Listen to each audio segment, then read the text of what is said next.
Have you ever fixed one Power query and then suddenly another query breaks? That's not random, it's actually dependencies. In Power Query, sometimes the queries can depend on each other.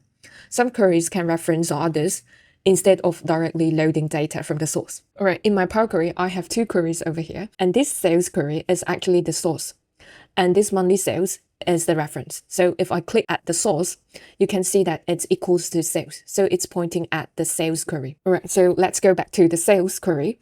If over here, I rename this column, right, then you can see that suddenly my monthly sales is broken because it cannot find the achieved target, which is the old column. All right, so to fix this, I can actually just rename this over here. And now it's fixed. Basically, anything I do in the source query will affect the dependent query.